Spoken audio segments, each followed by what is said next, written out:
I suspect you and I have different viewpoints on where this team is going or gone.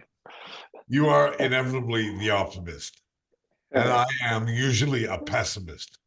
Yeah. Deitch, I don't know where you stand on this. I'll play the role of middle ground between you two. Well, so Maddie, tell me what you think this team is. I think this team, if they remain healthy, is a 9-10 play-in team. And I think that that's legitimate to get to that point. How do you get to that point?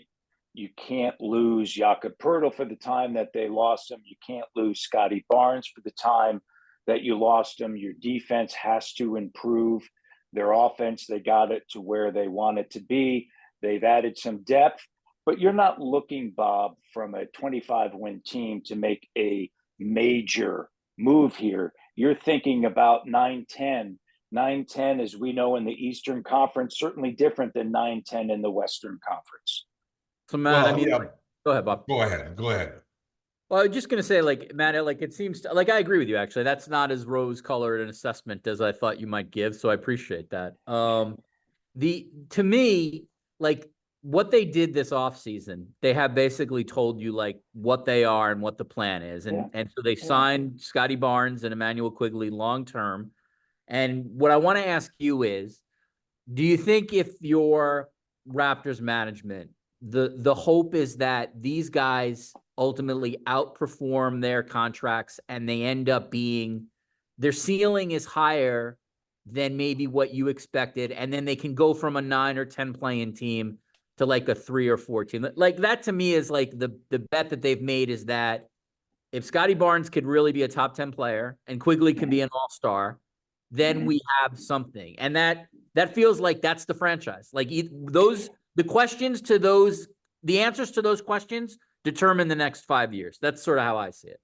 Yeah, I would agree with that. And I would also add RJ Barrett, his development, right? You know what you're paying him. I think that that's certainly something that is a positive. And then, as we know, and they've added some depth as we've already talked about, it's going to be really important.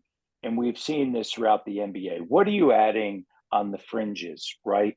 And that, to me, is what is extremely important as this team continues to grow.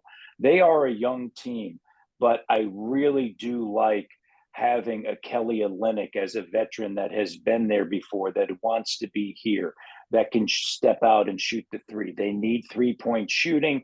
Their three-point shooters, as we all know, are still young, right? With Grady Dick coming in and Walter coming in and being drafted. So to your point, Richard, yes, these are the two. I would add RJ Barrett. These are the three. We're making this, step toward the future.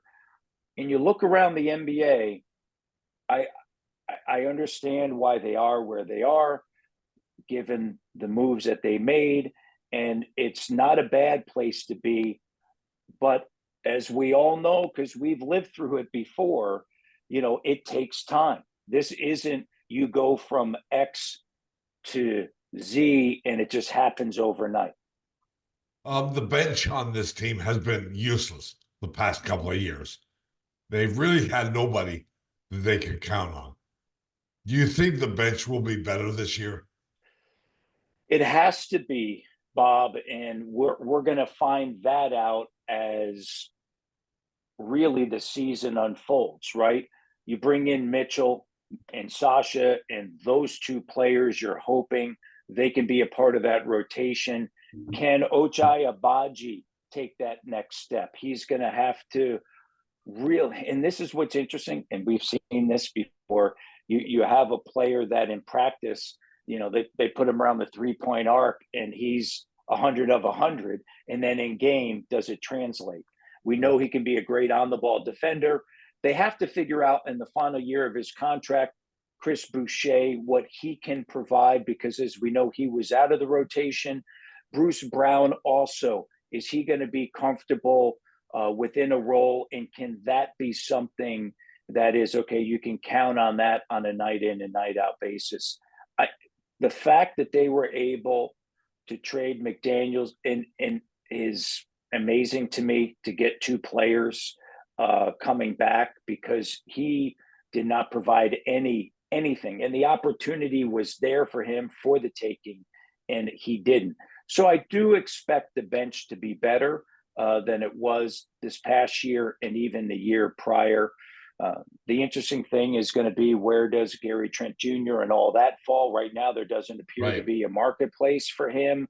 And so that's interesting and intriguing, because as we know, you're looking at the landscape of the NBA, and the second apron that is there is it's just hanging over teams, and ultimately what they're thinking and not thinking of doing.